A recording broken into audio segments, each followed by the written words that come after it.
say to each other, brother, sister, I am loved. Tell each other, I am loved. I am loved. Kanina, it just rained. God washed away, the impurities. God washed away a lot of things tonight. And there's nothing left but love. Nothing left but love. So, look at me. My job, my life wasn't what God wanted. Pero I was selling sex. In advertising, we were selling alcohol. We were selling expensive cars like Jaguar, and we were selling, cigarettes.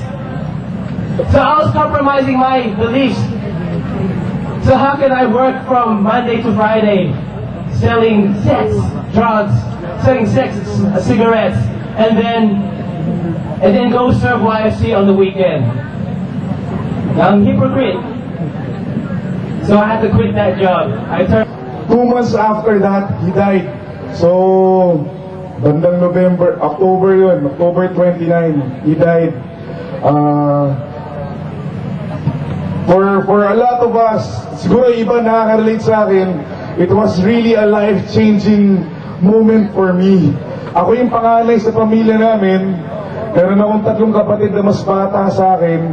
Tapos syempre may nanay ako. So it was life-changing for me. Bakit? Kasi ang daming nabago sa akin. Unang-una, kung dati meron akong oras ng pagising para sa sarili ko, ngayon hindi na ngayon. Gumigising ako lagi ng alas 5 ng umaga kasi ihahatid ko yung nanay ko sa opisina na. Tapos basically my daily routine was changed, but more than that, my heart was changed. God changed the way I see Him. Dati nakikita ko na si God pag masaya. Enjoy! Kasama mo yung barkada mo, pare-pareho kayo nagsaserve sa YFC, worship kayo. But when my father died, and I have to undergo all these things, isa lang ang sinabi sa akin ng Diyos. Sabi niya sa akin, Adrian, I am near. Adrian, just when you think that you are alone, I am here. I am near. I am very near. Think of a million reasons to be happy right now. Ang unang reason, nakakita ko ng stage ng ILC.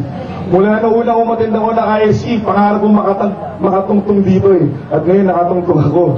Tapos bago ako umalis na Africa, may babaunin akong ala-ala, ang lalim. May babaunin akong memory na, nakakita ko ng stage ng ILC. Hindi para maglinis, kundi para mag-share.